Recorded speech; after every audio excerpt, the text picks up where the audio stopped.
All right, deal number 156900 Trejo. This one is the one that I lost the most money. And it's not really considered a loss, I guess. I don't know. Some people are back and forth on if you should hold your properties for a long period of time and you'll obviously gain equity. But no one knows what the market's going to do, right? If it's going to go up, if it's going to go down. But I put a lease option tenant in this one. Well, let's start back. Let me tell you how I picked it up. It was for rent. It was a property that was for rent. I ended up going over there, walking over there. I actually lived right around the corner from this house. I go over there. I talk to the seller. He wants it for rent, but I offered him to buy it. And he goes, yeah, I'm interested in selling it either way. And I said, well, will you sell it for what you owe? And he's all, well, why would I do that? I remember him saying, why would I do that? And he did. He ended up selling it for what he owed. I just took it over. I took over the loan on it. I believe the payment was like $2,100, $2,200. Very nice home, newer home, 2-story, solar, very nice property. The only negative situation I had right in the beginning was he didn't pay the gardener bill, right? And he owed the gardener probably like $250, $260 or something like that. And I don't know. I mean, now that I look back at it, I probably should have just paid the gardener bill, which I didn't. And the gardener was hitting me up, asking me to pay for it, but it wasn't really my deal, it was with this guy.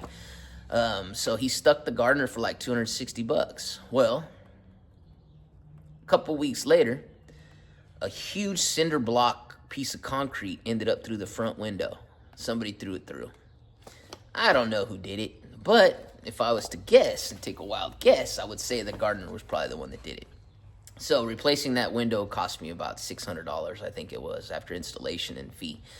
So it would have been cheaper to probably just pay the gardener $260 and get it out of the way rather than have to pay that price to fix a window, And I think even the cinder block broke something inside because I think, I don't remember, but I remember finding a big old cinder block piece in one of the bedrooms. And looking back at it, I probably should have just took care of the bill. Since I was the new owner of the property, I probably should have just paid for the fee. But sometimes these sellers, they do that kind of thing. They'll stick you with all the bills. So anyways, I get the property.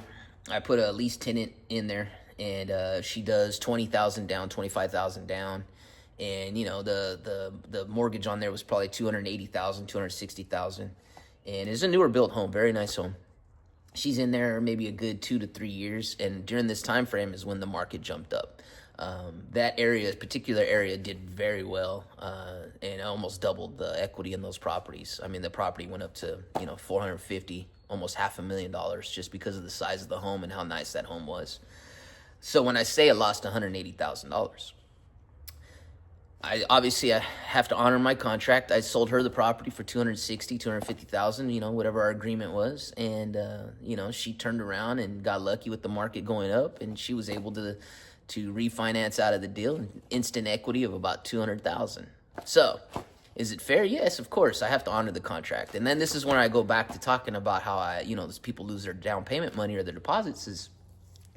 It goes both ways, right? Like, if you don't make your payments or you can't refinance in that certain amount of time that we agreed upon on the contract, and you lose your deposit of $20,000 or $40,000, whatever it is that we agreed on, it's my win, I guess. But also, if the property goes up like it did on Trejo, or the woman, or I should just say the buyer, the buyer made instant equity of $180,000, $200,000 because she was willing to put down $25,000 on a lease option. Hey, I say she got a home run, right? So, that's just part of the business. We don't know what the market's going to do. If it's going to go up, if it's going to go down, what's going to happen. But it is a gamble on everybody's party. So that's how I went on that one. She got instant equity on that one once she refinanced, cashed out, and I'd say for her return on investment was pretty great, especially for not really having to qualify. All she had to do was put a down payment, show me that she had some type of income, and she got into the property. So it's that simple. And look, boom, she made instant cash. Most people it usually takes about 5 to 10 years to make that kind of money. And she did it in a matter of maybe 2 to 3 years. And she got instant equity. I think she actually sold the property. I don't even think she lives there anymore. I think she sold it because she messaged me like a year ago asking me if I had another one. So there you go, return business, right? Oh, and then she's the sister on the one on the one I just talked about on University. She's the sister on that one. So I sold both of them a property. Both of them did pretty well. She did a lot better because the property was just a more valuable property, location, new. It was just a huge property, and it was a home run. On that one, I think they might have cleared like, she might have got a little equity too, maybe like 60,000, 50,000, which is still a pretty pretty good home run for somebody investing only 25, 30,000, doubling the money basically.